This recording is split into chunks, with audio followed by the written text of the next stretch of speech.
ความเสียใจอยากขอเป็นคนที่ต้องบอกลาหวังว่าเจ้าจะเข้าใจว่ามันช้าเกิ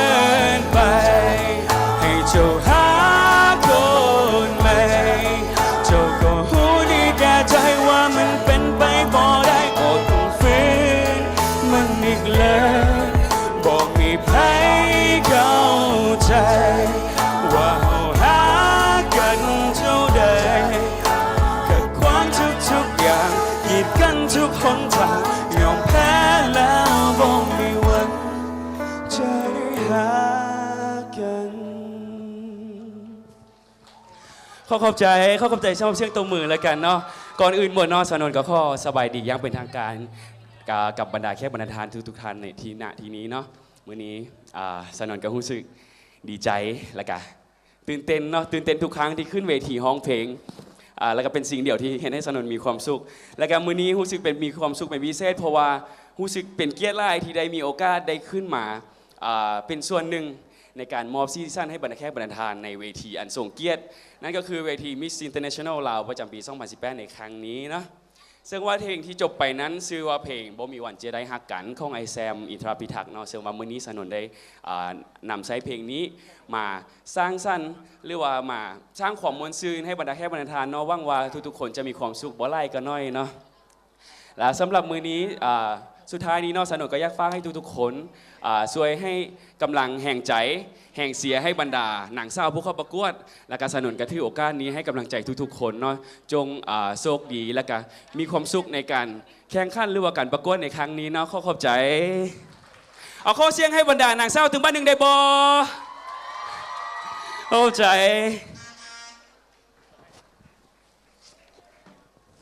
ขอเข้าใจกับศิลปินสานนท์ของพวกเรานาชิวามามอบความสุขให้กับจักรจานกับบทเพลงมวลชิวาผ่านพ้นไปนั่นเองเจ้าก็ถือว่าในการจัดการประกวดในปีนี้ทางกองประกวดเพิ่นก็ถือว่าได้เฮ็ดกิจกรรมหนึ่งที่พิเศษก็ถือว่ายังบ่ทันได้เคยเฮ็ดมาในกองประกวดใดเนาะนั่นก็คือพวกเราจะขอเชิญเอาบรรดาเขาเอิ้นว่ารุ่นเอื้อยเนาะผู้ที่เคยได้เข้าประกวดและ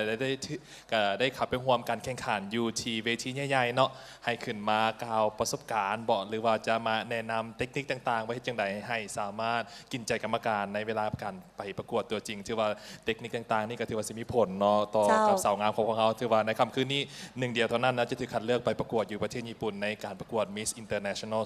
2018 เจ้าก็ถือว่าเป็น3บุคคลที่ว่าได้ย้อมหับจากสังคมของพวกเขานั่นเองเนาะถือว่าเขาจะขอเชิญรุ่นเอื้อยนางงามของพวกเขาชาญจำอิดเลยยินดีต้อนรับชาญนางอ่อนอนงปัญญาวงศ์นางสาวไทยปี 1992เจ้าและตามมาด้วยเนาะทานนางศิริรัตน์เลืองศรีและหนูศิเนาะเป็น Miss Thailand World 2010 พร้อมด้วยทานนางสุภพรสงวิจิตร Miss Universe ลาว 2017 เจ้าทบิดก็ขอสบายดีกันก่อนเนาะเป็นทางการได้มื้อนี้สบายดีเจ้าสบายดีเจ้าไอ้ไก่รู้สึกว่าผ่านมาโดนซ้ำใดเพิ่นกันยังงามคือเก่าเลยขอบใจหลายเจ้าเป็นคนที่ว่าหวานแท้เนาะทางเอื้อยเพิ่นเนาะกระโดยก็ถือว่าก็จะขอให้แนะนำตัวกันเล็กน้อยอีกครั้งหนึ่งเนาะสำหรับให้แขกบรรดาทานแขกผู้มีเกียรติอยู่ที่นี่และผู้ชมอยู่ทางบ้านว่าซื้อเสียงเป็นจังใดปัจจุบันที่ยังอยู่เนาะเป็นคร่าวๆเนาะขอบใจเจ้าอ่อนอนงปัญญาวงศ์เจ้าเป็นนางสาวไทยประจำปี 2535 หรือ 1992 เจ้าผ่านมา26 ปีแล้วก็มีความรู้สึกยินดีหลายเจ้าที่ได้มาแอวที่ลาวเพราะว่าตั้งแต่เป็นนางสาวไทยมาก็บ่เคยมาเลยครั้งนี้มาเป็นครั้งแรกเตื้อแรกประทับใจแล้วก็ยินดีหลายเจ้าโอ้ยอ่อนซ้อนกับคำเว้าของเพิ่นอีหลีเนาะนุ่มนวลและก็ความหวานนี่เต็มเลยเจ้าก็ถือว่าอาจจะสังเกตได้จะเป็นมาจากทางเหนือของไทยเป็นเชียงใหม่เชียงใหม่เจ้าของประเทศไทยตอนนี้ก็มีผลงานเป็นละครทางช่อง25ก่อนหน้านี้ก็จะมีช่อง3เรื่องรากนคราเจ้า สำหรับแฟนๆเนาะกสิฮู้เนาะเรื่องนักรับเป็นจังไดเนาะเจ้านับต่อไปก็ขอเชิญทางศิริรัตน์เนาะเลวันดุสิตเนาะเป็นมิสไทยแลนด์เวิร์ด2010เนาะแนะนำตัวเล็กน้อยแล้วฝากผล ส งาน บายดีค่ะศิริรัตน์เรืองศรีมิส s ท r เวิร์2010 ค่ะ ก็ก่อนอื่นก็ต้องขอบคุณกองประกวด Miss International Round นะคะ ที่ให้เกียรติเราทั้งหมดนะคะ นี่มาร่วมเป็นคณะกรรมการ แล้วก็รู้สึกยินดี แล้วก็เป็นกำลังใจให้กับสาวงามทุกๆคนค่ะ สำหรับคนที่ 3 ของพวกเราขออนุญาตแนะ เรา นำ ข ตั อ ว สบายดีทางคณะกรรมการและแขกผู้มีเกียรติทุกคนเนาะข้าพเจ้านางสัวพรโสมิจิตมิสยูนิเวิร์สลาว 2017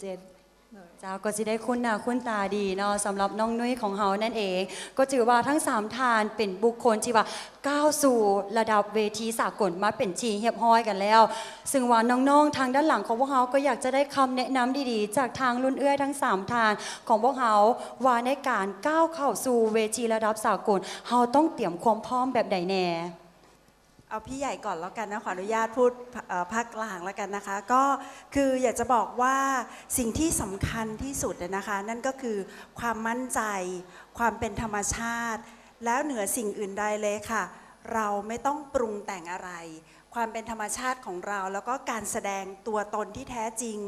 เราเป็นชนชาติลาว การนำเสนอเอกลักษณ์ของประเทศชาติเป็นสิ่งที่พวกเราทุกคนจะต้องแสดงศักยภาพนั้นออกไป แล้วเชื่อว่าน้องๆเป็นผู้มีประสบการณ์ถึงแม้บอกว่าเมื่อสักครู่นี้นะคะบอกว่าเพิ่งประกวดครั้งแรกแต่เห็นความมั่นใจแล้ว เชื่อว่าน้องๆสามารถเป็นบุคคลที่อยู่แถวหน้าของลาวได้ค่ะ ก็ถือว่าสั้นๆก็มีความมั่นใจเนาะก็ถือว่าถ่ายทอดความเป็นตัวเอง ความเป็นลาวไปสู่สากลเนาะก็ถือว่าเอ้ยเพิ่นก็ประกวดมาโดนแต่ว่าก็ยังงามเนาะเห็นแต่ใดก็งามตลอดแอบติดตามละครเพิ่นเรื่อยๆเลยนะ ขอบคุณเจ้า เจ้าสำหรับคนที่ 2 ของเฮา ก็สำหรับสีนะคะแม้ว่าการประกวดนางงามจะเป็นการแข่งขัน แต่ว่าผลสุดท้ายแล้วเนี่ยมันคือการแข่งขันกับตัวเองค่ะ ดังนั้นความมั่นใจในตัวเอง ความภาคภูมิใจในชนชาติของเรา ก็คือสิ่งที่น้องๆที่เป็นตัวแทนของประเทศเนี่ยสามารถนำไปใช้ได้ สุดท้ายเนี่ยก้าวอย่างมั่นใจแล้วก็ภูมิใจ เพราะว่าคุณคือที่หนึ่งแล้วก็เป็นแค่ครั้งเดียวในชีวิตที่จะทำความภาคภูมิใจนี้ให้กับตัวเองครอบครัวแล้วก็ประเทศชาติค่ะ ก็ถือว่าเนาะก็เป็นข้างเดียวในชีวิตก็ถือว่าบ่ธรรมดาเนาะเพราะว่าโอกาสดีๆนี่ก็ถือว่าบ่ได้เข้ามาในชีวิตง่ายๆในบรรดารุ่นเอื้อยทั้งหลายเนาะก็ได้มอบให้เป็นเคิ้นว่าเป็นความคิดเล็กๆน้อยๆกลับไปให้น้องๆเนาะก็ถือว่าเป็นเวทีที่บ่น้อยเนาะการประกวดในครั้งนี้พวกเฮา Miss International ก็แต่ละประเทศก็ส่งผู้เข้าประกวดแล้วก็จัดกันทุกปีจัดอยู่ประเทศญี่ปุ่น เจ้าและน้องนุ้ยของเฮาเดมีเทคนิคหรือว่าแนวใดบอกกับน้องๆของพวกเฮาในการประกวดคำคืนนี้ โดยสำหรับตัวนี้เองเนาะสำหรับปีที่ผ่านมาก็เป็นปีแรกที่ว่าประเทศลาวเราได้เข้าร่วมกับเวทีสากลนุ้ยเองก็ไ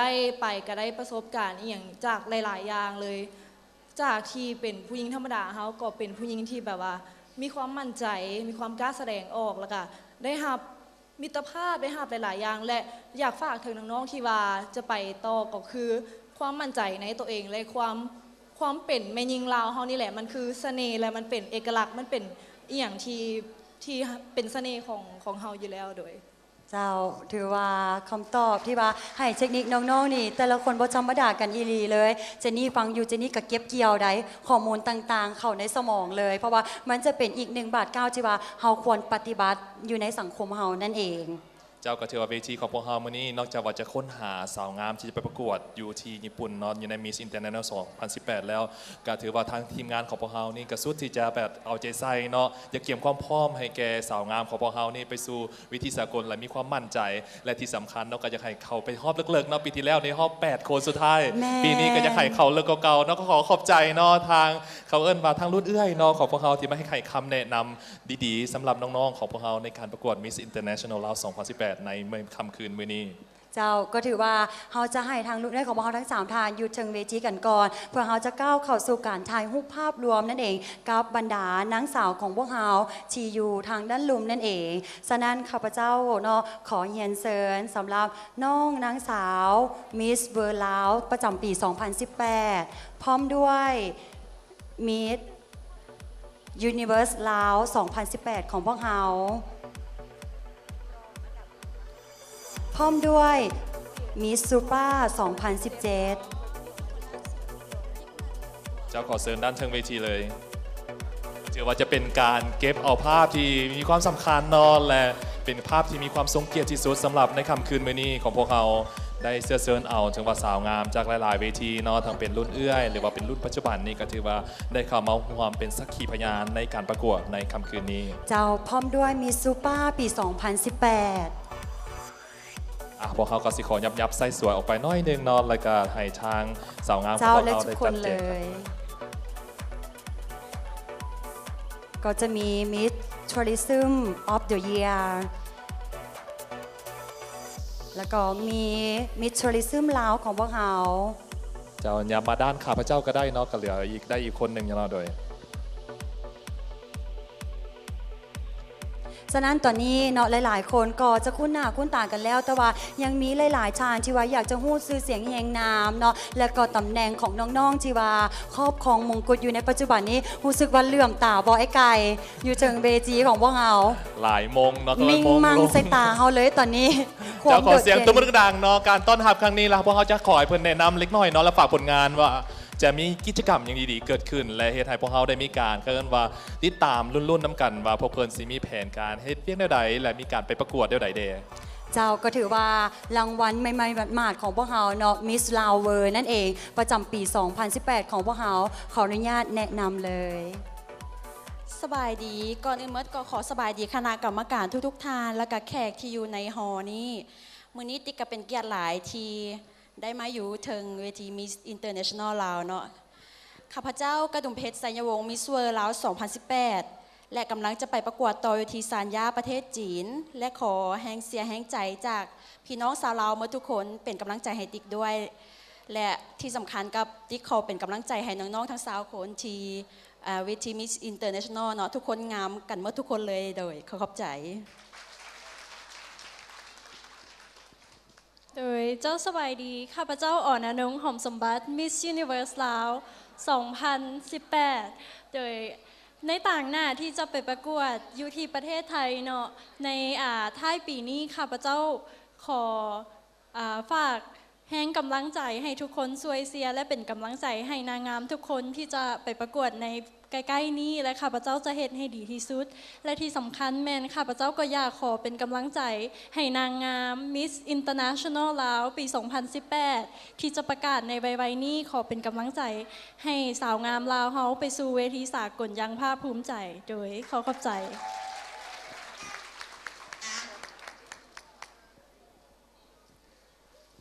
สบายดีน้องเองซื้อมุกกิษดาวงไซสวัสดิ์มีซูเปอร์เนชั่นแนลลาว 2017 มื้อนี้กับฮู้สึกเป็นเกียรติหลายที่ได้เข้าร่วมงานการประกวดมีอินเตอร์เนชั่นแนลลาว 2018 จังไหนกะเชียร์หมาทุกคนเลยสู้ๆเด้อขอบใจ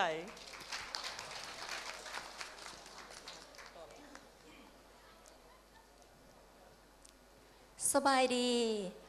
ยดีแขกทานผู้มีเกียรติทานยิ่งทานทรายและขอแสดงความนับถือยังคณะกรรมการและประธานกองประกวด Miss International ลาว 2018 ข้าพเจ้าสันธนีไซมณีวันนางสาว Miss Supranational ลาวปี 2018 ที่จะเป็นตัวแทนของแม่ยิงลาวที่จะนำเอาความเอกลักษณ์เอกอัครวัฒนธรรมความเป็นลาวใส่สายสะพายประเทศลาวไปแสดงในเวที Miss Supranational 2018 ซึ่งจะเป็นขังทำอิฐของแม่ยิงลาวที่จะไปห่วมในการแข่งขันซึ่งการแข่งขันแม่จะได้จัดอยู่ประเทศโปแลนด์ในวันที่7 เดือน 12 ปี 2018 นี้ฉะนั้นขอเชิญชวนทุกท่านช่วยเชียร์และเป็นกำลังใจให้แกหยุยเอง และมือนี้หยุยก็ขออวยพรให้แกผู้เขาประกวด Miss International ลาวทุกคนสู่และก็สำหรับใครที่ได้เป็นที่หนึ่งก็ขอฝากให้เอาความเป็นลาวไปเอกอ่างในเวที Miss International 2018 ที่ประเทศญี่ปุ่นขอบใจ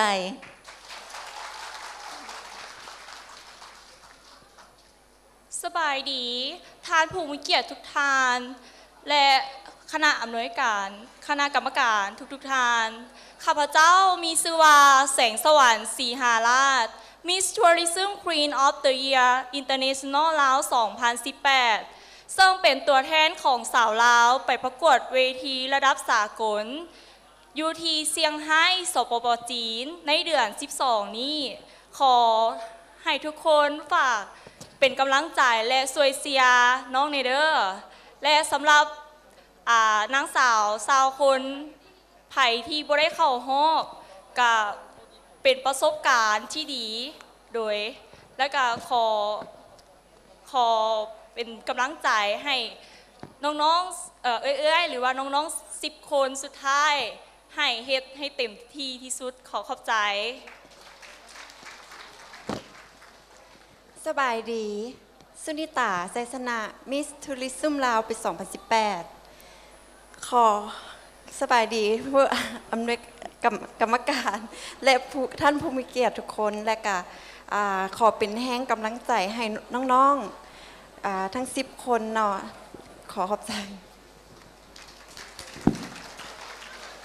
สบายดีท่านผู้มีเกียรติทุกๆท่านและกรรมการทุกๆท่านดวงทิพย์โพธิสมภารห้องมิสเวอร์ลาว2018การมือนี้กับฮู้สึกขอเป็นเกียรติและภูมิใจร้ายที่ได้มาเป็นแขกรับเชิญในมือนี้และก็ขอเป็นกำลังใจให้ทุกๆเอื่อยที่ได้เขาประกวดโดยให้ถ่ายเต็มที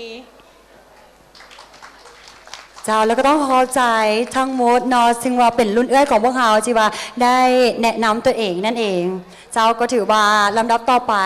เราจะให้เวทีนี้มีความคึกคืนนั่นเองเนาะฉะนั้นเราจะก้าวเข้าสู่บรรยากาศอีกหนึ่งบรรยากาศความตื่นตาตื่นใจทายรูปรวมนั่นเอง เจ้าแล้วต่อไปนี้จะขอเชิญมายังทานอรุณไซนะสุนทราเลขาคณะบริหารงานศูนย์การสนับสนุนประชาชนปฏิบัติลาวพร้อมด้วยภรรยา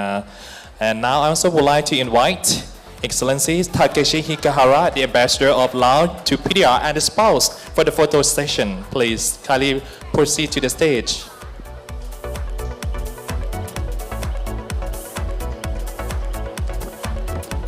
ถือว่าเขาจะให้เพิ่นอยู่ด้านกลางเลยเนาะเลย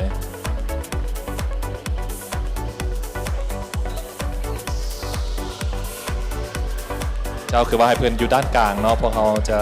โดยมันยังวัน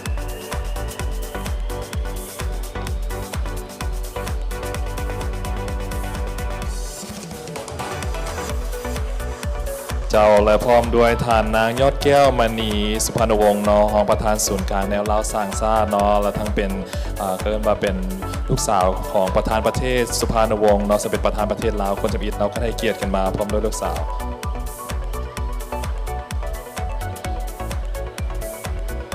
เจ้าและพร้อมด้วยแขกกิตมาซากเฮาอีกเนาะอีก2ท่าน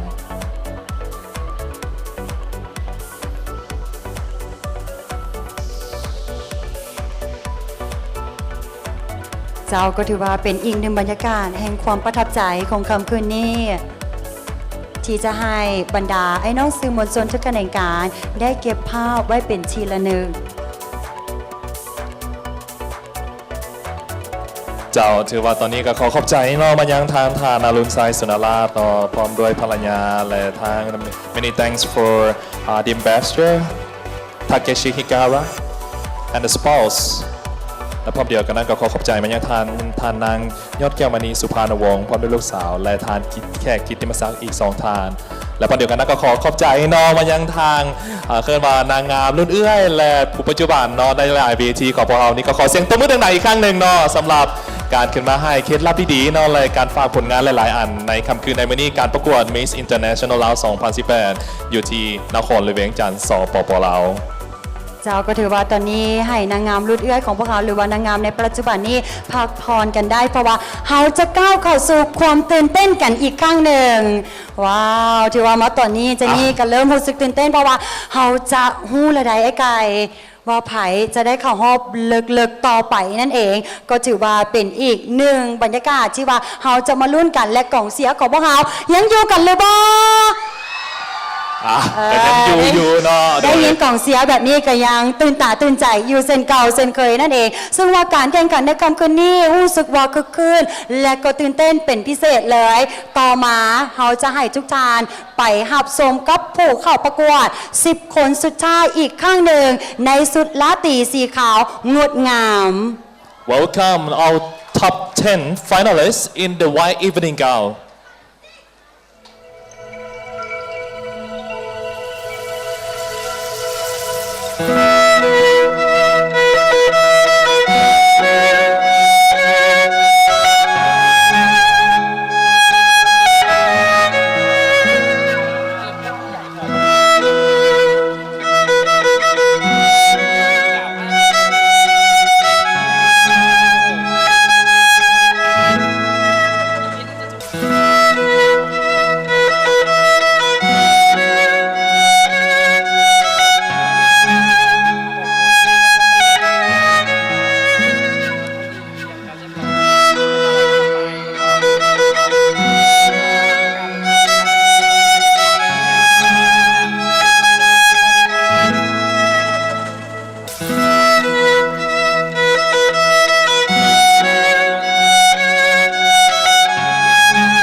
สุดงดงามอีกครั้งหนึ่งมาในสุดลาตรีสีขาวนั่นเองความโดดเด่นอยู่ถึงเวทีนั่นเองเนาะในปัจจุบันนี้10คนสุดท้ายของพวกเรา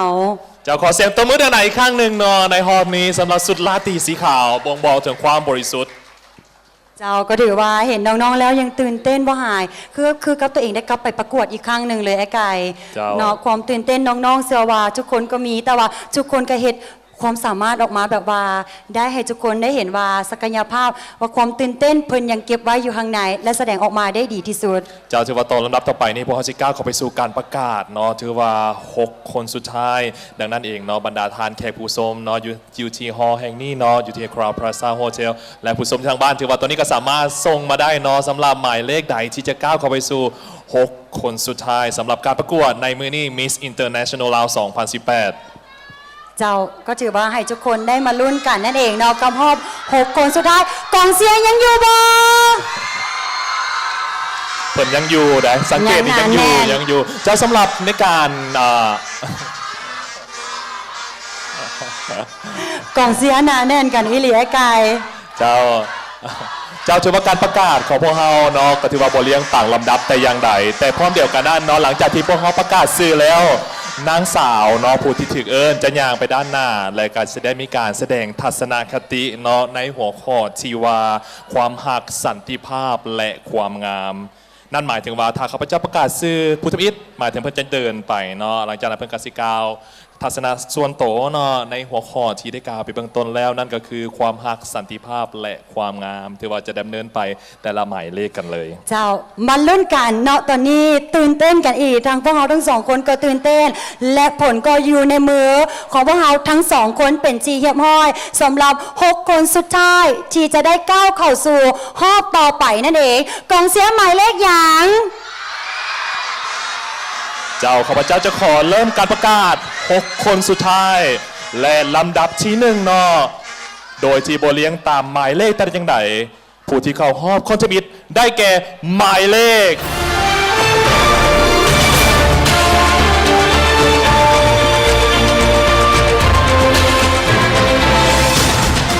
So now we are going to announce the top 6 of Miss Lao International 2018และได้แก่หมายเลข19นะขอแสดงความยินดีด้วยนิดพุทธประสงค์นะ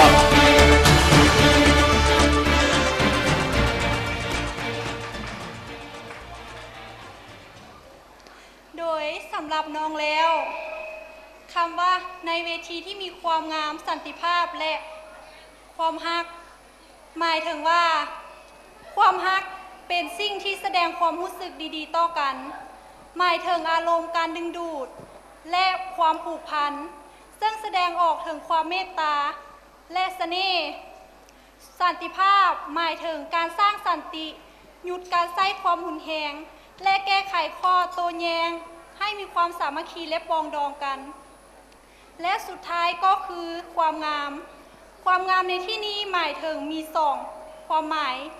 1ความงามของแม่หญิงลาวซึ่งมีความงามจากภายในสู่ภายนอกมีความเอื้อเฟื้อเพื่อแพร่ซึ่งกันและกันและ2คือความงามทางด้านประเพณีและวัฒนธรรมของเราขอขอบใจบอธรรมดาสำหรับความรู้สึกของเพลินที่ว่าได้เปล่งออกมาจ้าเป็นคำเว้านั่นเองเนาะถือว่าแสดงถึงไหวพริบปฏิภาณของเพลินในการบอกถึงความรู้สึกของเพื่อนนั่นเองและมากันต่อสำหรับคนที่จะก้าวเข้าสู่รอบ6คนสุดท้ายได้แก่หมายเลข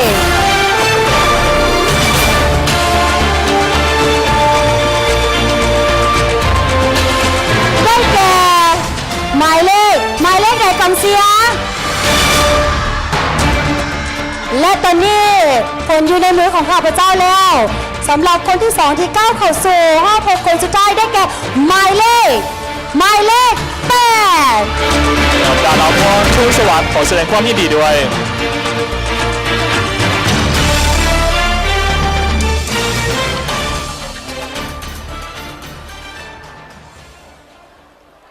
สบายดีสำหรับน้องเอกน้องคิดว่า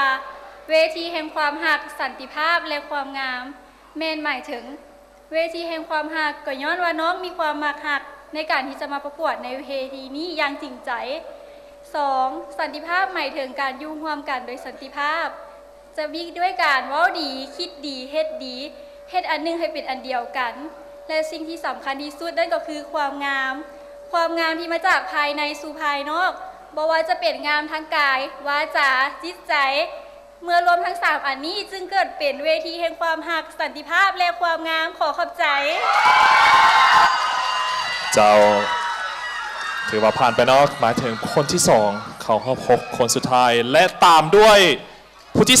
3ในรอบ6คนสุดท้ายในการประกวด Miss International Art 2018 ได้แก่หมายเลข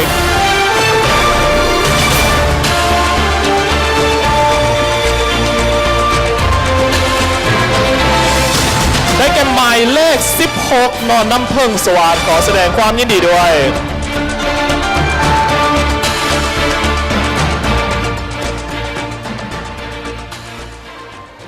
โดยสำหรับความคิดน้องเวทีนี้แมนความหักความงามสันติภาพ ความหักก็คือเฮาฮู้จักหักตัวเองหักครอบครัวหักคนอ้อมข้าง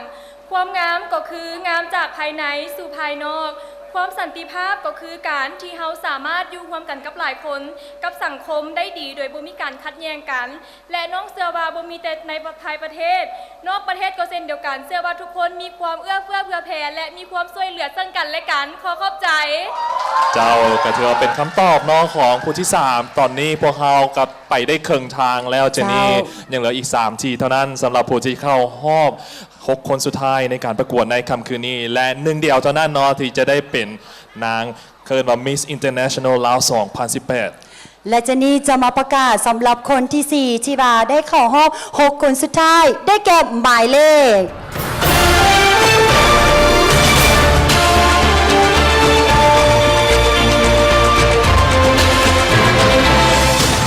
ได้แก่หมายเลข 9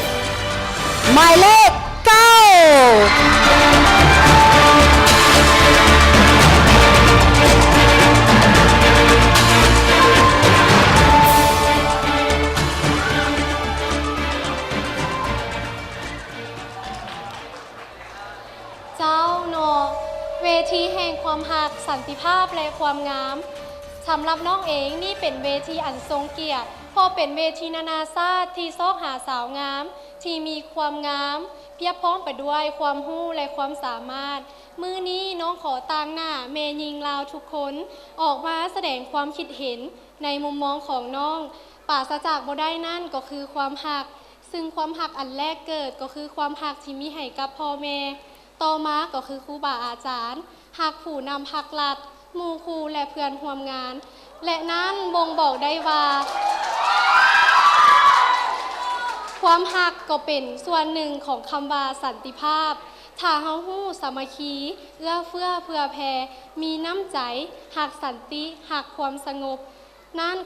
ความเป็นมิตรความสันติย่อมเกิดขึ้นมาได้แบบง่ายๆและสุดท้ายนี้ความงามนั่นก็เป็นสิ่งสำคัญที่จะมาเสริมสร้างเสน่ห์ให้กับตนเองเฮาต้องฮู้ฮิตของประเพณีมีความอัธยาศัยดีฮู้เคารพนบไหวฮู้สัมมาคารวะพร้อมไปด้วยนั่นแนวคิดจิตใจก็ต้องงามไปพร้อมๆกันดังคำเว้าที่ว่า None of beauties are as worthy as the beauty of ethics and immorality บ่มีความงามใดงามเท่างามทางวัดงามทางกายวาจาและจิตใจขอขอบใจทัศนคติของเฟิร์นบทธรรมดากันอีหลีเนาะกองเสียงในหอของพวกเขาเล่นหลากันอีหลีเจ้าและต่อไปนี้นะเหลือ2ที่เท่านั้นเนาะสำหรับการประกวดในค่ำคืนนี้ข้าพเจ้าก็ขอประกาศผู้ที่เข้ารอบ6คนสุดท้ายคนที่5ได้แก่หมายเลข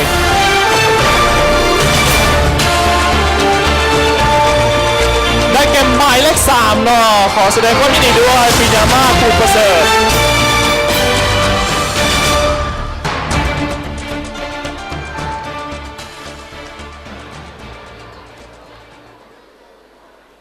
สำหรับน้องแล้ว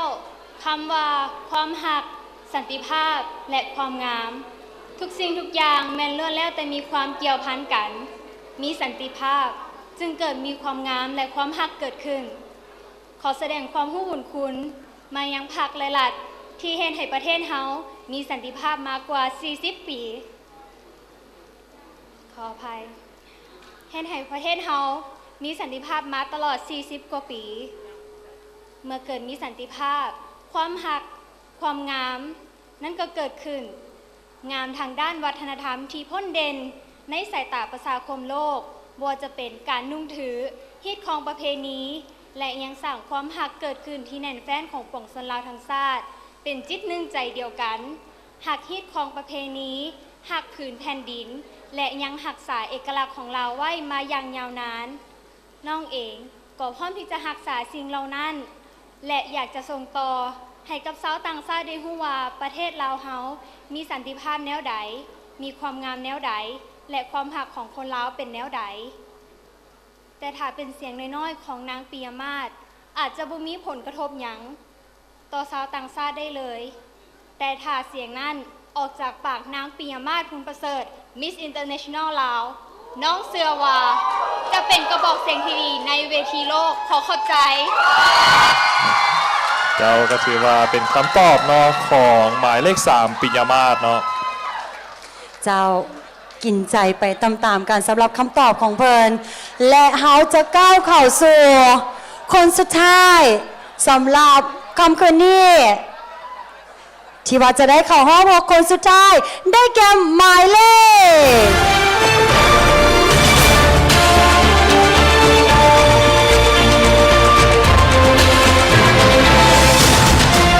กองเสียหมายเลขใดและผลก็อยู่ในมือของข้าพเจ้าแล้วสำหรับคนสุดท้ายที่ว่าจะได้เข้าห้อง6คนสุดท้ายได้แก่หมายเลข3เราคุณนาสิทธิ์คมมา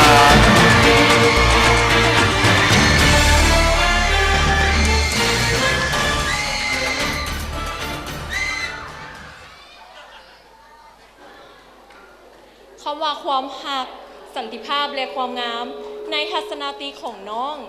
องอยากอธิบายความหมายคำว่า3คำเหล่านี้ความหักเป็นสิ่งที่เกิดมาจากความรู้สึกภายในจิตใจซึ่งบ่สามารถบังคับกันได้ความหักมีหลายประเภทซึ่งบ่จำแนกเพศเสื้อชาติภาษาสีผิวพวกเขาสามารถแบ่งปันความหักให้กันได้ซึ่งแสดงออกจากการนำพาซึ่งแสดงออกจากความสามัคคีเป็นชิ้นหนึ่งใจเดียวกันของประชาชนลาวตั้งแต่รุ่นหลังจนถึงปัจจุบันคำว่าสันติภาพเป็นความสงบสุขประเทศลาวถือขนาดนับว่าเป็นประเทศที่สงบสุขที่ไผ่ๆก็อยากได้มาสัมผัสคนลาวเป็นคนที่มีน้ำใจมีความอ่อนน้อมมีมารยาทที่เรียบร้อยและมีน้ำใจรักชาติความงามมี2แบบความงามทางภายในและความงามทางภายนอกความงามทางภายในคือความงามทางด้านจิตใจ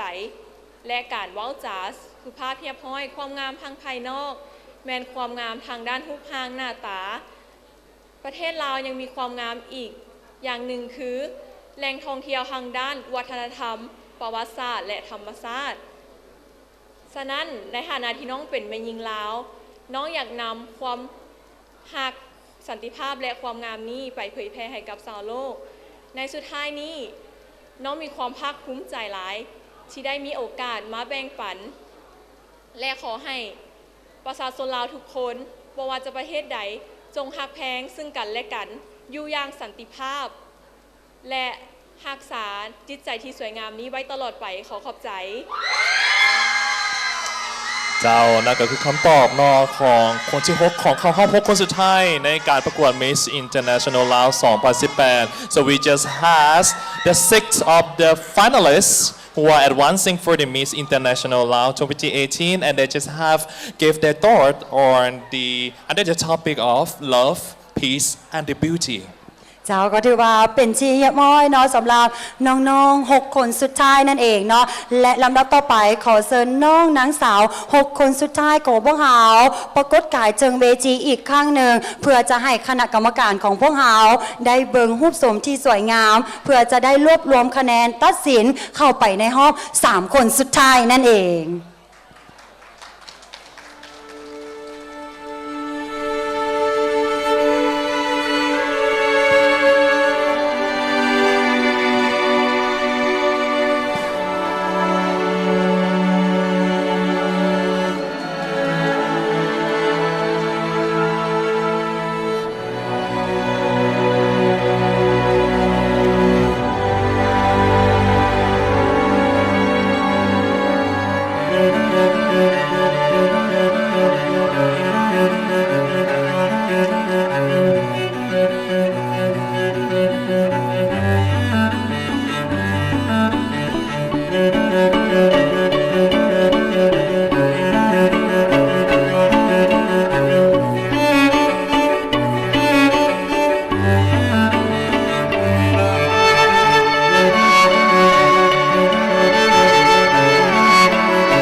ตอนนี้นักใจแทนคณะกรรมการของพวกเรากันอิลีจันเก้าจานของพวกเราจีว่าจะต้องเห็นหน้าจีอย่างนักหน่วงเลยในตอนนี้น้องๆทั้ง6 คนของพวกเราก็เป็นจีเหี่ยม้อยให้กับคณะกรรมการของพวกเราได้เห็นครั้งสุดท้ายอีกครั้งหนึ่งนั่นเองเจ้าสวยโสดงดงามที่สุดเนาะขอเสียงตบมือดังๆอีกครั้งหนึ่งเนาะ6 คนสุดท้ายของการประกวด Miss International ลาว 2018เจ้าและตอนนี้ให้น้องๆทั้ง6 จานของพวกเราพักผ่อนกันได้เนาะเพื่อจะเกี่ยมโตก้าวสู่ในลำดับต่อไป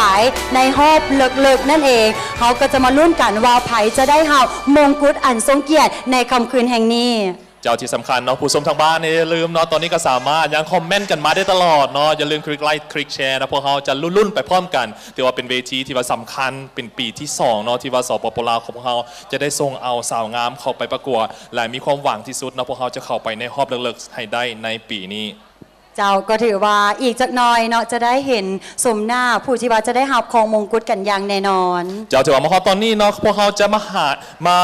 ให้บรรดาทานฮับส้มกันห้องเพลงเนาะจากศิลปินถือว่าอยู่เที่ยวหน้าของสปปลาวเนาะขอเสียงตบมือต้อนรับวิลลี่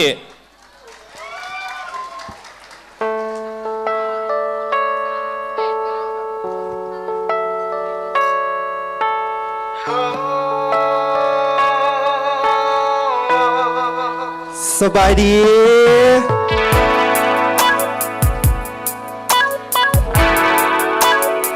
I love you baby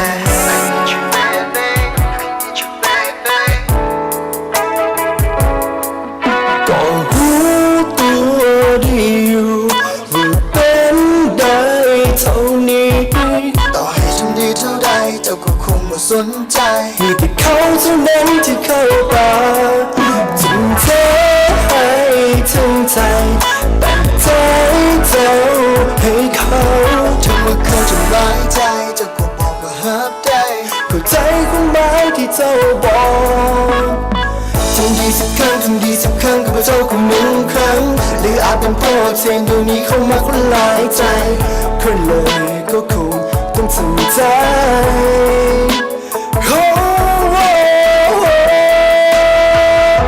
คุณบอกสำคัญยังก็บอกสำคัญยิ่งค่อยเท่าไรเท่าใดจึงยังคันขึ้นเท่านั้นแต่ต่างจากเขาที่เท่านั้นแค่ทุกอย่างที่เป็นเขาส่วนค่อยเป็นเพียงได้ที่พักใจสำคัญในวันที่เธอเหงาใจโอ้จะทำดีไปจะได้ก็บ่สำคัญขอเสียงเนี่ยนะบ่จะคอยต้องตายไปหรือหายไปตอนนี้เจ้าก็คงไม่มีทุกน้ำตามีแต่สมน้ำหน้าบ่มีความหมายต่อเขาแต่อย่างใดทำดีสักครั้งทำดีสักครั้งกับเจ้าก็หนึ่งครั้งหรืออาจเป็นเพราะเสียงเดี๋ยวนี้เข้ามาคนหลายใจค่อยเลยก็คงต้องทำใจ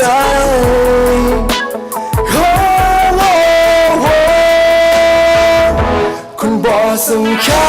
ญยังก็บอกสำคัญ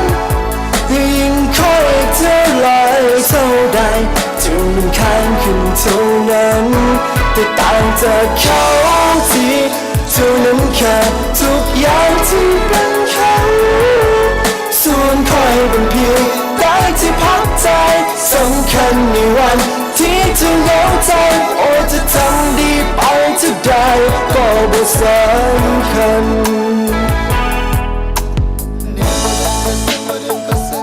มีอยู่ไหนมาเสียนังสาวงามสาวคนแน่ขอเสียงแน่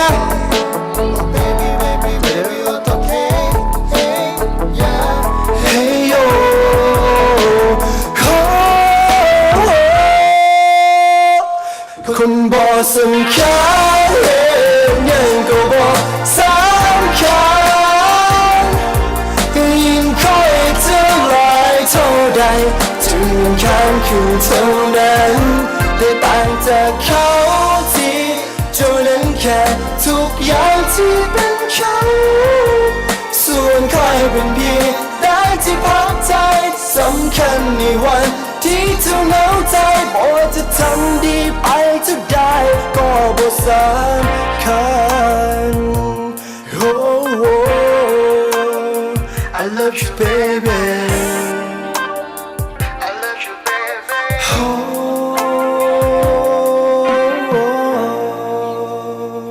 ขอขอบใจสบายดีบรรดาทานแขกผู้มีเกียรติทุกท่านและคณะกรรมการเนาะข้าพเจ้ามีชื่อว่าวิลลี่พานสิทธิ์บุญวิไลมื้อนี้วิลลี่รู้สึกดีใจและเป็นเกียรติที่ได้เป็นส่วนหนึ่งในงาน Miss International ลาวประจำปี 2018 และสุดท้ายนี้วิลลี่ขออวยพรให้กับนางสาวทุกคนขอให้ประสบผลสำเร็จและตั้งใจในหน้าที่เวียกงานของตัวเองให้ดีที่สุดขอขอบใจเจ้าแล้วก็ต้องขอขอบใจกับหนุ่มวิลลี่นั่นเองนอกจากก้าวหน้าเอนเตอร์เทนเมนต์ของพวกเรานั่นเองที่ว่ามามอบความสุขให้กับทุกคนไอ้กายมาฮอตนาทีนี้ความตื่นเต้นของทุกคนที่ว่าจะมาลุ้นกันนั่นเองเนาะถือว่า อีกจักหน่อยเขาจะมาฮู้กันแล้ว และจะมาประกาศผลสำหรับ 3 คนสุดท้ายที่ว่าจะได้รับมงกุฎในค่ำคืนนี้นั่นเอง เจ้าเทว่าลำดับต่อไปนี่การเขาก็สิบริประกาศว่า3 คนสุดท้ายเนาะเขาจะมาประกาศผลกันเลยว่าไผ่จะได้ที่ 3 ที่ 2 และที่ 1 หมายถึงว่า6นางสาวจะเรียนแถวมาเนาะแล้วเขาประกาศพร้อมกันถือว่าเป็นเวทีนี้เป็นการประกาศที่ว่าเป็นแบบใหม่น้อยหนึ่งเนาะที่ว่าข้าพเจ้าก็ถือว่าเป็นข้างทำยิดก็ตื่นเต้นเลยเนาะเพราะว่าจะมารุ่นพร้อมกันแล้วเขาก็บู๊เลยว่าไผ่จะได้ที่ 1เพราะว่ามันขึ้นมา6 คนพร้อมกันเจ้าก็ถือว่าน้องๆนางสาวที่ผ่านมาได้มีการตอบคำถาม แต่ละภาคส่วนมาเป็นชิ้นเรียบร้อยแล้วจนเห็นให้คณะกรรมการของพวกเราได้รู้ถึงศักยภาพของน้องๆว่าทานใดจะได้ครอบของมงกุฎในค่ำคืนนี้นั่นเอง แต่ก่อนจะก้าวเข้าสู่การประกาศผลสำหรับ 3 คนสุดท้ายที่ว่าจะได้รับมงกุฎในค่ำคืนนี้เราจะนำพาทุกท่านไปพบกับ VTR ของรางวัลที่ว่าสาวงามจะได้ครอบของในค่ำคืนนี้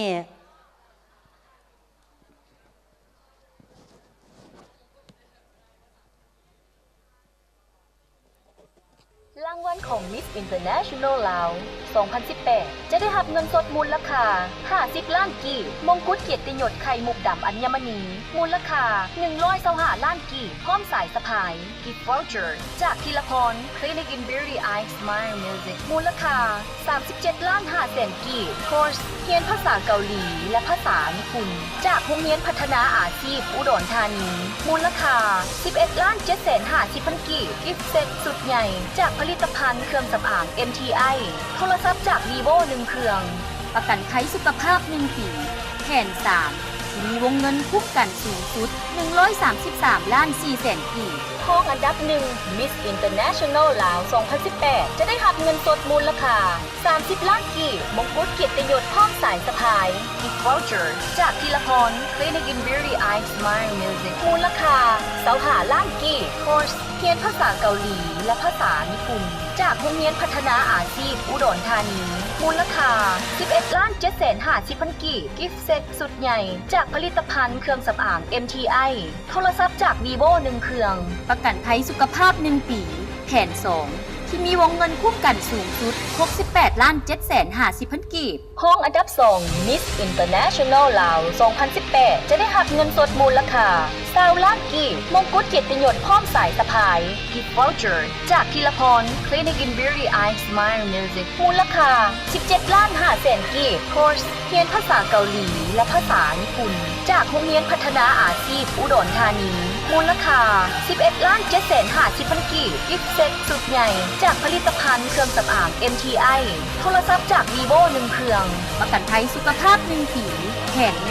ที่มีวงเงินคุ้มกันสูงสุด62 ล้าน5แสนกีบตำแหน่งคนใจสื่อมวลชนจะได้รับเงินรางวัลมูลค่า8 ล้านกีบพร้อมสายสะพายตำแหน่งสุดราตรีดีเด่นจะได้รับเงินรางวัลมูลค่า5 ล้านกีบรางวัล Miss Top Global จากการไล่และแชร์จะได้เข้ารอบ10 คนสุดท้ายทันทีและได้รับโทรศัพท์จาก Vivo 1 เครื่องและผลิตภัณฑ์เครื่องสำอาง MTI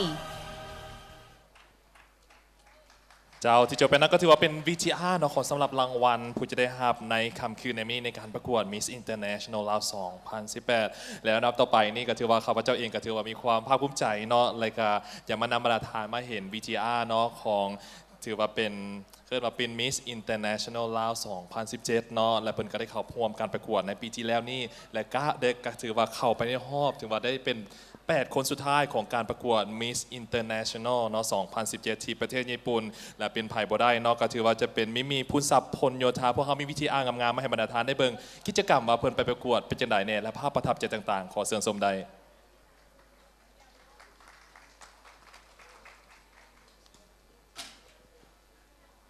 Miss International ลาว 2017 มีพุนศักดิ์พลโยธาตัวแทนสาวงามในการเข้าร่วมประกวด Miss International ลาว 2017 ที่ประเทศญี่ปุ่นในปีที่ผ่านมา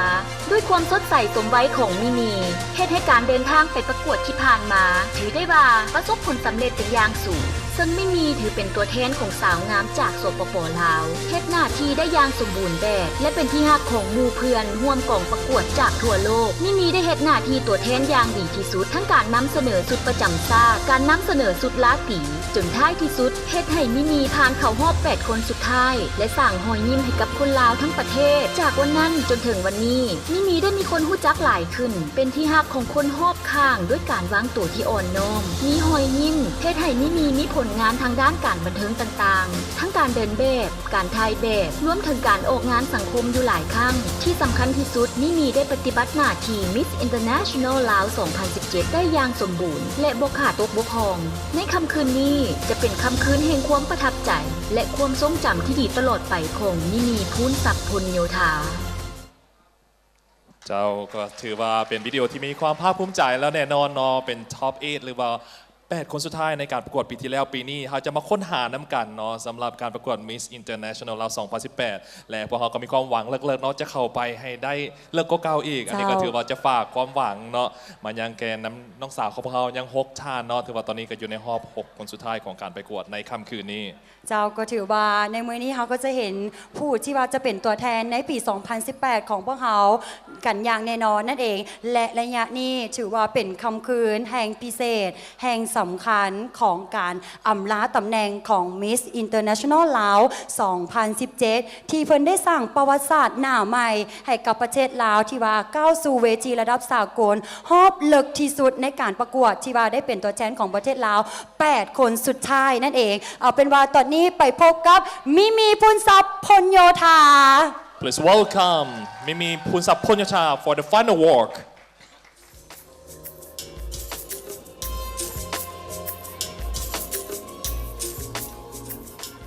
1 ปีผ่านไปเบิ่งคือเป็นระยะเวลาที่ยาวนานแสนนานกับการปฏิบัติหน้าที่ของ Miss International ลาว 2017 แต่มันเป็นช่วงระยะเวลาสั้นๆสำหรับมิมีที่ได้เรียนรู้เก็บเกี่ยวประสบการณ์ต่างๆอย่างหลวงหลายการเป็นตัวแทนของประเทศเป็นหน้าที่ที่ยิ่งใหญ่ที่สุดในชีวิตสำหรับเด็กน้อยผู้หญิงคนหนึ่งแต่มิมีก็พยายามอย่างเต็มที่ที่สุดจนได้เข้าไปยืนถึง8 คนสุดท้ายความหักมาจากใจจริงและจริงใจของมิมีสันติภาพความเป็นชนชาติความภาคภูมิใจความงามจากภายในใจสู่ภายนอกที่สวยงามสุดท้ายมิมีขอขอบใจครอบครัวที่คอยสนับสนุนตลอดมาขอบใจทีมงานที่ดูแลเบิ่งแยงมิมีขอบใจต้นสังกัดของมิมีที่คอยแนะนำและซิกสอนมิมีเสมอมาขอบใจกองประกวดที่ให้โอกาสและขอบใจทุกๆกำลังใจขอบใจแฟนนางงามทุกๆคนที่สนับสนุนมิมีด้วยดีเสมอมามิมีจะขอเก็บความรู้สึกและภาพประทับใจแห่งนี้อยู่ในความทรงจำของมิมีตลอดไปมิมีพูนทรัพย์พลโยธา Miss International ลาว 2017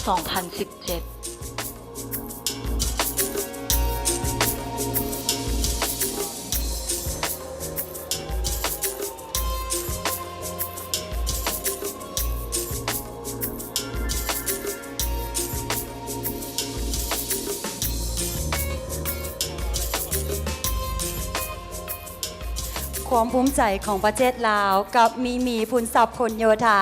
Miss International ลาว 2017 ที่ได้ทำหน้าที่ที่ว่าก้าวเข้าสู่ 8 คนสุดท้ายในเวทีระดับสากลเดี๋ยวขอเสียงตบมือดังๆให้แกมิมีด้วยเนาะถือว่าเป็น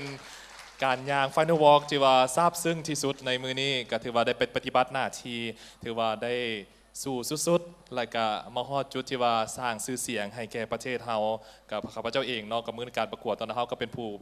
ประกาศชื่อน้องสาวไปก็ถือว่าก็เป็นผู้นี้แหละที่ว่าฝากความหวังได้แน่นอนและกับเพิ่นก็เฮ็ดได้แท้ตอนนี้ก็ถือว่าประทับใจที่สุดเนาะในการประกวดปีผ่านมา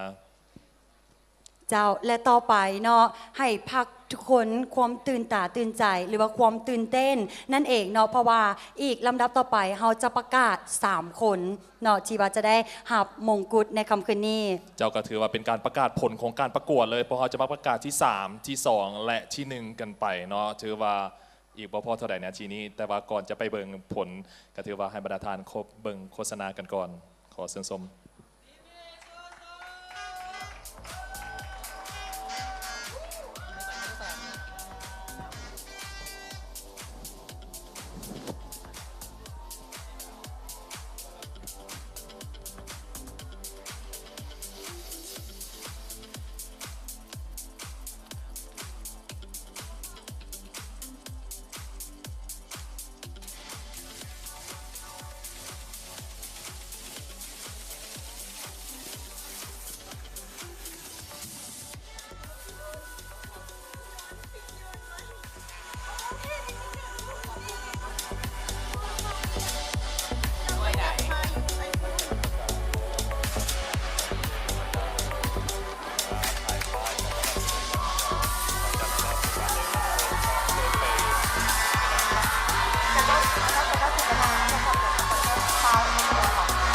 แล้วกับที่ถ่ายรูปแล้วเนาะทุกคนแล้ว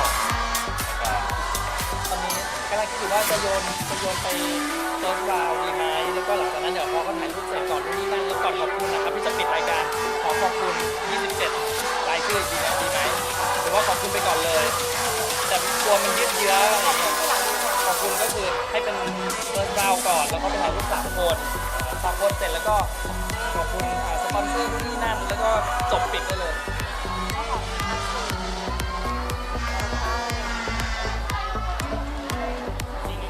นะครับ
เจ้าก็ขอต้อนรับบรรดาทานไม่เกียรติเราเข้าสู่การประกวดเนาะ Miss International ลาว 2018 ถือว่าตอนนี้พวกเขาก็ถือว่าอยู่ในรอบ 6 คนสุดท้ายซึ่งว่าได้มีการตอบคำถามมีการแสดงศักยภาพในการเดินกันไปแล้วและที่สำคัญเนาะต่อไปนี้พวกเขาจะเกี่ยมตัวเนาะจะประกาศผลของการประกวดในค่ำคืนนี้ซึ่งมีจะประกอบด้วยที่3ที่2และที่1ถือว่าเอิ้นไปในภาษานางงามก็เป็นห้องอันดับ2ห้องอันดับ1และผู้ชนะเลิศนั่นเองสำหรับปัจจุบันนี้เนาะทางผู้ชมอยู่ทางบ้านของพวกเขาและที่ยูฮอแห่งนี้ถือว่าอยากเช็คก่อนยูฮอก่อนบอกว่าเพิ่นเป็นอย่างไรแมนกองเสียของพวกเขายังหนาแน่นคือเก่าหรือบอขอเสียกองเสียแน่ยังล้นหลาคือเก่าเลยไอ้ไก่โมเมนต์เฮาหาสิเปิดงานว่าเสียงคือยังแบบยังดังดีอยู่ตอนนี้เสียงกองเสียบ่มีตกเลยเจ้าสำหรับผู้ชมทางบ้านเนาะก็แน่นอนเนาะก็สืบต่อเนาะส่งหมายเลขเนาะในดวงใจเนาะมาถึงพวกเราได้ใน Facebook Fan Page เนาะของพวกเราหรือว่าทาง YouTube นี่ก็สามารถติดตามกันได้และที่สำคัญที่ทางทีวีลาว HD ถือว่าตอนนี้ก็ถือว่าทำการถ่ายทอดสดกันไปอย่างคือว่าใจจดใจจอหับสมหับฟังกันไปทั่วประเทศและที่สากลพร้อมแม่แล้วอีกบ่พอเท่าใดนาทีเฮาจะฮู้ ผลประกาศรางวัลในค่ำคืนนี้แล้ว ตื่นเต้นบ่ ตื่นเต้นแทนน้องๆนั่นเองเนาะที่ว่าจะประกาศรายชื่อออกมา และจะได้เป็นตัวแทนของประเทศลาวก้าวสู่เวทีระดับสากลในการไปประกวดต่ออยู่ประเทศญี่ปุ่นนั่นเอง เจ้าถือว่าตอนนี้พอเข้ามาเริ่มกันเลยสำหรับฮองรางวัลอันดับ 2 ก่อนจะประกาศเนาะข้าพเจ้าขอเฮียนเชิญทานนางยอดแก้วมณีสุพรรณวงศ์รองประธานศูนย์กลางแนวลาวสร้างชาติและทั้งเป็นลูกสาวประธานสุพรรณวงศ์ประธานประเทศพุทธมิตรของสปปลาวให้เกียรติขึ้นเทิงเวทีด้วยขอเฮียนเชิญและพร้อมเดียวกันนั้นเนาะพวกข้าพเจ้าก็ขอเฮียนเชิญทั้งทานวันศรีกัวมัวหัวหน้าห้องการกระทรวงแถลงข่าววัฒนธรรมและท่องเที่ยวให้เกียรติขึ้นมาพร้อมกันขอเฮียนเชิญSo now we are going to announce the second runner-up of Miss International Laos 2018.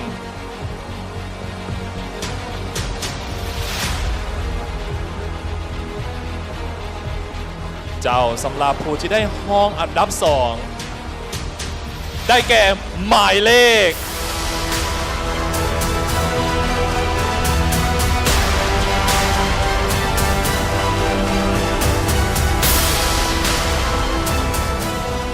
ได้แก่หมายเลขซาวนอคุณนสินพรหมาขอแสดงความยินดีด้วย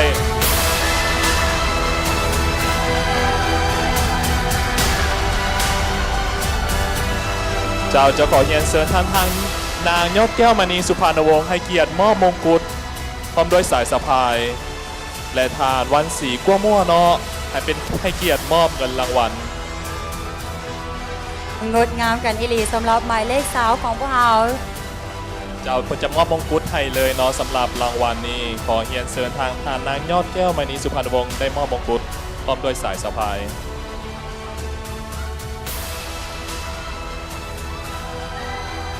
ก็ถือว่าก็สิตรงใจหลายๆคนเนาะยูทีฮอแห่งนี้เนาะเสียงโอวังกี้นี่ก็ถือว่ายืนยันละมาไผ่เนาะที่ว่าได้เป็นห้องอันดับที่ 2 ของการประกวดในค่ำคืนนี้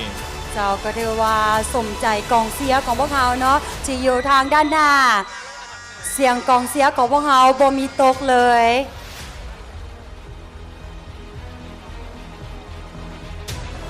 เจ้าและลำดับต่อไปข้าพเจ้าขอเรียนเชิญทานนางยอดแก้วมณีสุพรรณวงศ์เนาะมอบมงกุฎให้กับนางสาวหมายเลขสาว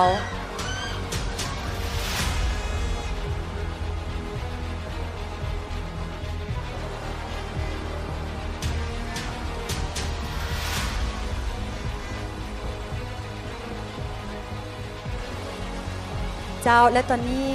เขาจะเป็นการมอบป้ายของรางวัล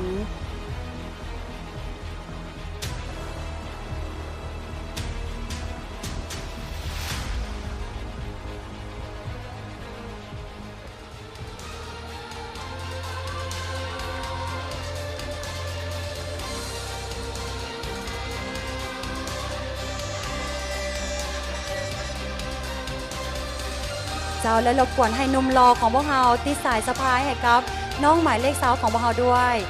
เจ้านุ่มรอของพวกเราติดสายสะพายให้กับหมายเลขสาวด้วย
เจ้าก็จะขอเชิญทางนางยอดแก้วมณีเนาะย้ำหน้ามาอยู่ด้านขวามือก็ได้เนาะเพื่อจะได้ถ่ายรูปงามขึ้นเนาะโดย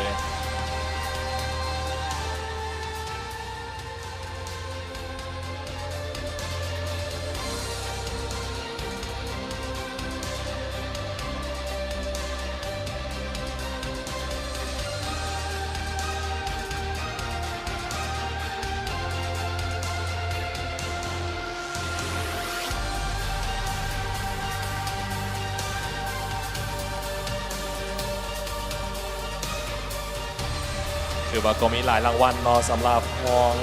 อันดับ2ของพวกเราในค่ำคืนนี้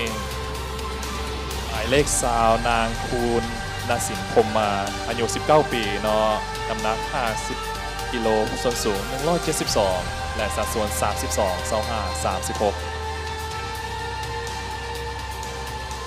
ตอนนี้ถึงว่าผู้ชมทางบ้านก็ยังสามารถสืบต่อเนาะก็มาส่งคอมเมนต์มารุ่นๆกับพวกเราได้เพราะว่าเดี๋ยวอีกพอเท่าใดวินาทีนี้เจนนี่เนาะจะประกาศห้องอันดับ1นะหรือว่าที่2กันไป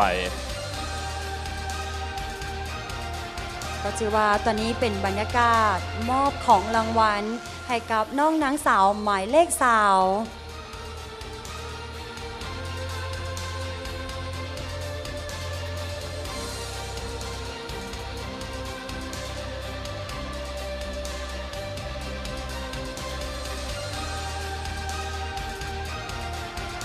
เจ้าก็ถือว่าครบแล้วเนาะก็ขอเสียงตบมือเนาะขอบใจเนาะมายังผ่านดังแก้วมณีสุภาณวงศ์รองประธานศูนย์การแนวรักษาทราบพร้อมด้วยผ่านวันศรีกัวมอหัวหน้าห้องการกระทรวงแถลงข่าววัฒนธรรมท่องเที่ยวและพร้อมเดียวกันนั้นก็ขอแสดงความยินดีเนาะก็หมายเลข3ของพวกเราและพวกเราขอมอบดอกไม้กันก่อนเนาะ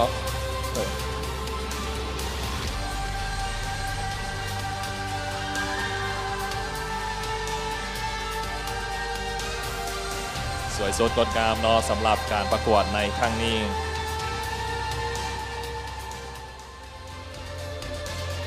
เจ้าขอเสียงตบมือดังๆขอบใจเนาะให้แก่ทางผู้ที่ได้หาบรางวัลกันไปและทางทานเกียรติแขกกิตติมศักดิ์ทั้งสองทางที่ได้ให้เกียรติขึ้นมามอบรางวัลและมงกุฎพร้อมเป็นสายสะพายในครั้งนี้ขอบใจหลายๆเจ้าก็ถือว่าผ่านพ้นไปสำหรับการประกาศรางวัลนั่นเองเนาะผู้ที่ว่าได้หาบอันดับห้องอันดับ2นั่นเองหรือว่าเป็นผู้ที่3ของพวกเราและลำดับต่อไปอีกหนึ่งความตื่นเต้นอยู่ในมือของข้าพเจ้าเป็นจีเฮียบห้อยกันแล้วสำหรับผู้จีว่าจะได้หาบรางวัลห้องอันดับ1หรือว่าที่2ในค่ำคืนนี้เจ้าที่สำคัญเนาะทางทีมงานของพวกเราก็ถือว่าเอาตัวนี้อุบไว้เป็นเซอร์ไพรส์เนาะสำหรับผู้ที่ได้หาบห้องอันดับ1นี้จะถูกส่งไปประกวดเนาะ Miss Intercontinental เนาะในปลายปีนี้เนาะก็ถือว่าอยู่ประเทศฟิลิปปินส์นั่นเองถือว่าได้ที่2บ่พอยังสิได้ถูกส่งไปเนาะไปประกวดในเวทีนี่ก็ถือว่าเป็นระดับ Intercontinental เซอร์ไพรส์กันอีหลีเนาะขณะพิธีกรของพวกเราก็หากระหู้ เซอร์ไพรส์ทั้งกันแมนบพอเท่าไหร่นาทีที่ผ่านมานั่นเองและสำหรับผู้ที่ว่าได้หาบรางวัลห้องอันดับ1ได้แก่หมายเลข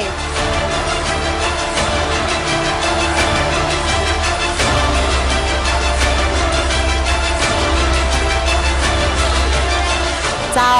และก่อนเราจะก้าวเข้าสู่การประกาศสำหรับหมายเลขข้าพเจ้าขออนุญาตเรียนเสริญทานบุญตาเชษฐวงศ์รองเลขาคณะบริหารงานศูนย์กลางสาวหนุ่มประชาชนปฏิวัติลาวขึ้นสู่เชิงเวทีเพื่อจะเป็นผู้มอบของรางวัลต่างๆให้กับน้องนางสาวผู้ที่ว่าได้หาบของอันดับ1ในค่ำคืนนี้และสำหรับหมายเลขที่ว่าได้หาบรางวัลนี้ได้แก่หมายเลข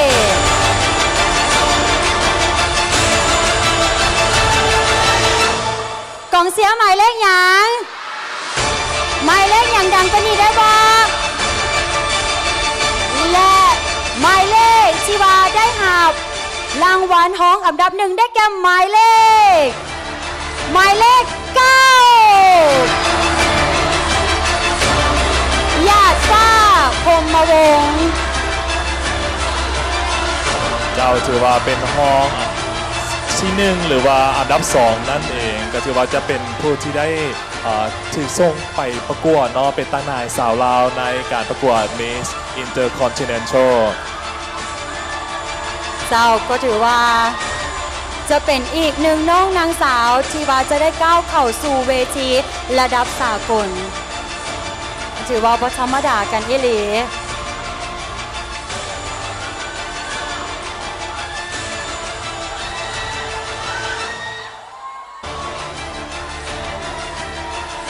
สำหรับรางวัลนี้เนาะผู้ที่ว่าได้รับรางวัลห้องอันดับ1ได้แก่น้องสาวหยาดฟ้าพรหมวงศ์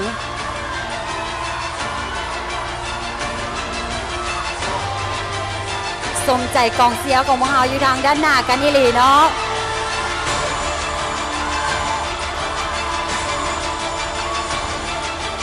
จ้าถือว่าเป็นภาพแห่ง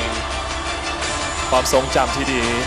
ได้รับเกียรติเนาะเป็นตำนานให้แก่สาวลาวเขาแต่ว่าในช่วงหลังนี้พวกเขาก็ได้ส่งสาวลาวเขาไปประกวดได้หลายๆเวทีและที่สำคัญก็ด้วยความหวังเนาะพวกเขาจะสร้างชื่อเสียงพร้อมเดียวกันนั้นก็จะเผยแพร่ความเป็นลาวให้แก่ทางสากลและบรรดาประเทศครับโอ้เจ้าก็ถือว่าเป็นความประทับใจและน่าตื่นตาตื่นใจกันอีหลีพ่อน้องหยาดฟ้าพรหมวงศ์ก็ถือว่าตามที่เจนี่เห็นนี่เป็นน้องสาวที่ว่าสู่โซนได้เป็นนักสู่คนหนึ่งเนาะถือว่าในมื้อนี้เพิ่นก็ประสบความสำเร็จในค่ำคืนนี้นั่นเอง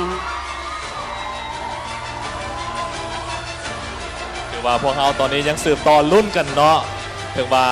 สาวงามของเรามี4คนอยู่จังเวทีเนาะที่ยังบ่ทันได้รับรางวัลและแน่นอนหนึ่งใน4คนนี้จะเป็น Miss International ลาว 2018 สืบต่อรุ่นๆนำกันเนาะสำหรับผู้ชมที่อยู่ทางบ้านและอยู่ที่หอแห่งนี้ที่โรงแรมคราวพลาซ่านครหลวงเวียงจันทร์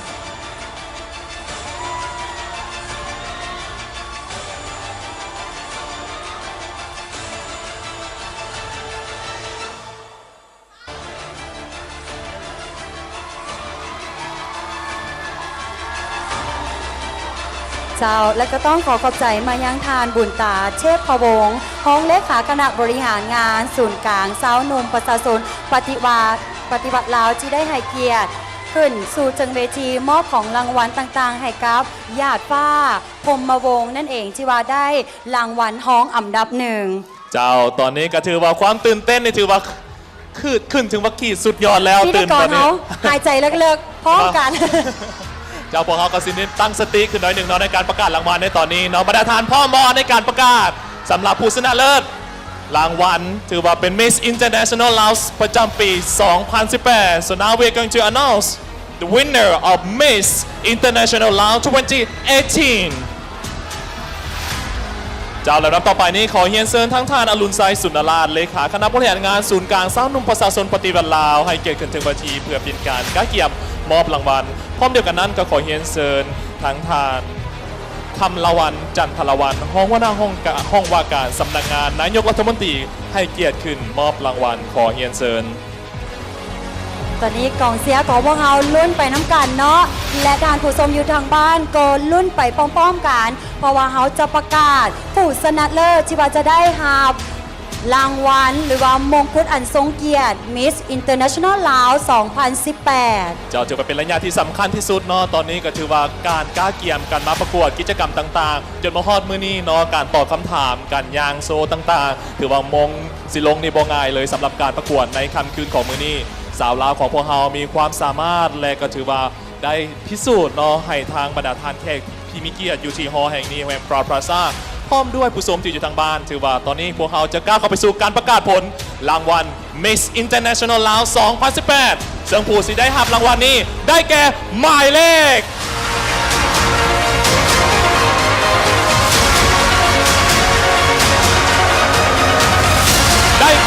หมายเ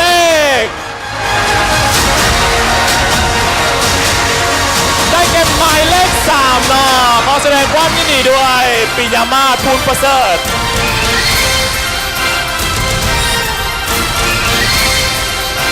เจ้าขอเชิญด้านหน้าทันทีเลยก็ขอเชิญท่านประธานของพวกเราให้เกียรติขึ้นมอบมงกุฎสายสะพายพร้อมด้วยรางวัล So number 3 is the winner for Miss International Laos 2018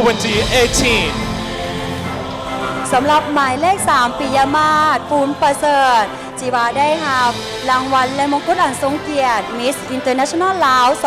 2018 และจะได้เป็นตัวแทนสาวลาวเป็นตัวแทนของประเทศลาวก้าวสู่เวทีระดับสากลอยู่ประเทศญี่ปุ่นเจ้าถือว่าตอนนี้มีเนาะคุณสาพลโยธาพร้อมด้วยเนาะทางทานอรุณสายสุนทรราชเนาะและพร้อมด้วยทานคับละวันจันทรวันก็ถือว่ากำลังมอบมงกุฎในการประกวด Miss International Laos 2018 เนาะถือว่ามงลงแล้วสำหรับมื้อนี้การประกวดของพวกเราถือว่าสมกับกองเสียของพวกเรารอคอยจนวินาทีสุดท้ายอยู่ทางด้านหน้าของพวกเรานั่นเอง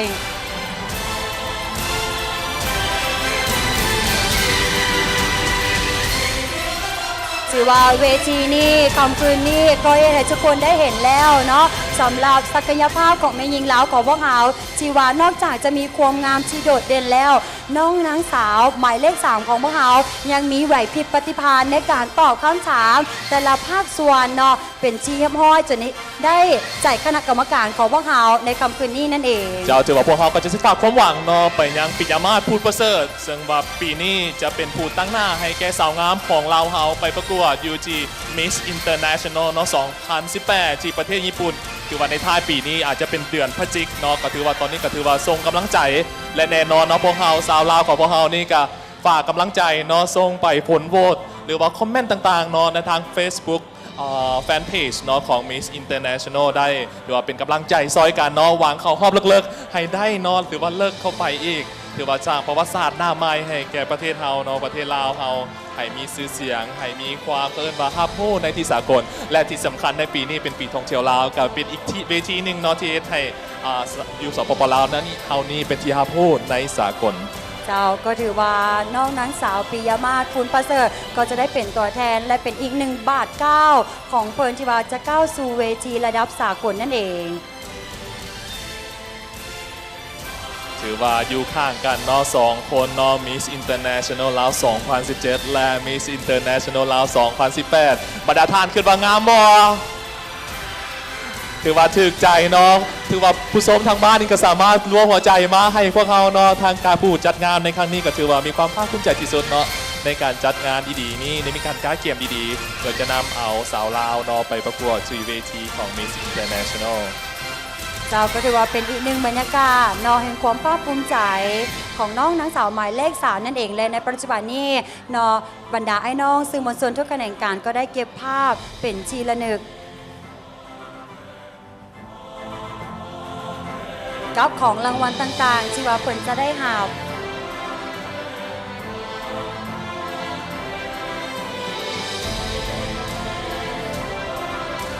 สวยสดงดงามเนาะสาวลาวของพวกเขาข้าพเจ้าเองเนาะถือว่าเป็นพิธีกรเนาะก็พยายามบ่อยากเป็นก็จะได้ก็บ่อยากอันมีเอียงไปทางใดเนาะก็ตอนที่เห็นใน Facebook ก็เห็นหมายเลข3นี่ก็ถือว่าอยู่ในใจแล้วถือว่าเป็นคนหนึ่งที่ว่าอาจจะเป็นเคยมาเป็นนางสาวที่ว่าเป็น Miss International ลาวในการประกวดค่ำคืนนี้การสุดท้ายก็เป็นไปตามคาดหวังแท้ๆก็ถือว่าน้องเขาได้พิสูจน์เนาะให้ทั้งคณะกรรมการพร้อมด้วยผู้ชมอยู่ที่หอแห่งนี้และผู้ชมทางบ้านก็ได้มีการร่วมใจกันเนาะประกวดและส่งเป็นกำลังใจดีมาในการประกวดในครั้งนี้ Miss International ลาว 2017 เนาะขออภัยเจ้าแล้วก็ต้องขอขอบใจมายังทานอรุณไซสุนทราชเลขาคณะบริหารงานศูนย์กลางเศร้านมประชาชนปฏิวัติลาว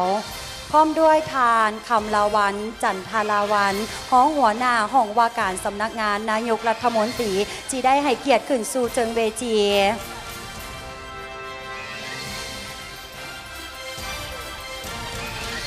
เจ้าก็ขอลำดับต่อไปขอเรียนเชิญทางผู้บริหารชิดบนของชิชาโดเนาะให้เกียรติขึ้นเชิงเวทีด้วยขอเรียนเชิญ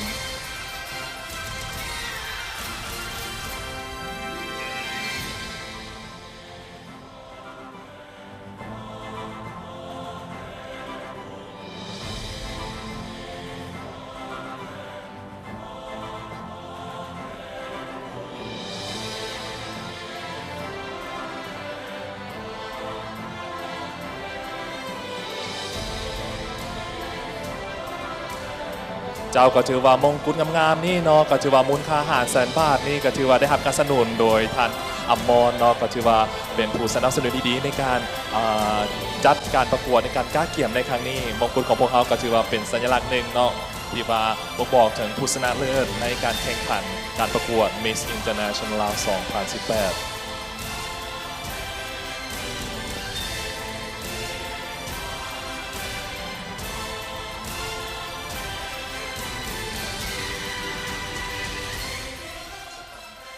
เจ้าและลำดับต่อไปข้าพเจ้าขอเรียนเชิญสปอนเซอร์ที่จะมามอบของรางวัลให้กับพวกเราขอเรียนเชิญ GDB เจ้าขอเชิญตั้งหน้าให้ทางธนาคาร GDB เนาะให้เกียรติขึ้นมาเชิญมามอบป้ายรางวัลและรางวัลให้แก่ผู้ชนะเลิศในค่ำคืนนี้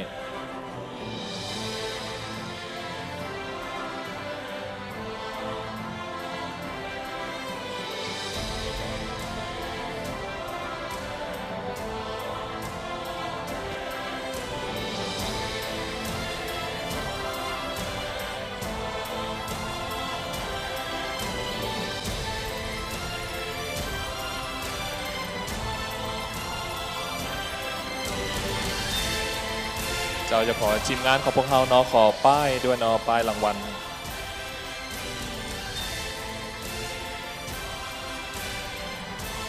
เจ้าก็ถือว่าเป็นอีกหนึ่งบรรยากาศเนาะสำหรับความภาคภูมิใจนั่นเองและอีกหนึ่งบรรยากาศในการมอบของรางวัลให้กับน้องหมายเลข 3 ปิยมาศนั่นเองเจ้าก็ถือว่าในระยะนี้เนาะก็ถือว่าจะเป็นการถ่ายรูปรวมของสปอนเซอร์ทั้งหมดที่ว่าพวกเขามีอยู่ในปัจจุบันนี้อยู่ทางเชิงเวทีของพวกเขาจาก JDBเจ้าพวกเขาจะทายกันแต่ละคนเนาะก็ถือว่าขออภัยในเบื้องต้นเนาะที่ว่าการเซิร์นทางผู้ทั้งหน้าทาง JDB ขึ้นมาก็เป็นการทายโฮมเนาะตอนนี้ก็ขอขอบใจหลายๆเนาะลำดับต่อไปนี่ครับพระเจ้าจะขอเซิร์นเจ้าขอขอบใจมาทางหน้าทาง JDB ด้วยเจ้าต่อไปนี่ขอเฮียนเซิร์นทางตั้งหน้าจากเวียงจันทร์ประกันภัยเนาะให้เกียรติขึ้นทายโฮมด้วยขอเฮียนเซิร์น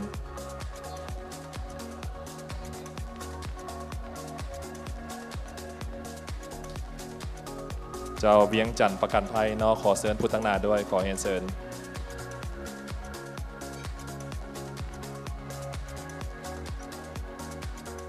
เจ้าขออนุญาตอีกครั้งหนึ่งเนาะต่างหน้าจากเวียงจันทร์ประกันภัยเจ้าและถือลำดับต่อมาสำหรับสปอนเซอร์ของพวกเราเชฟโรเล็ก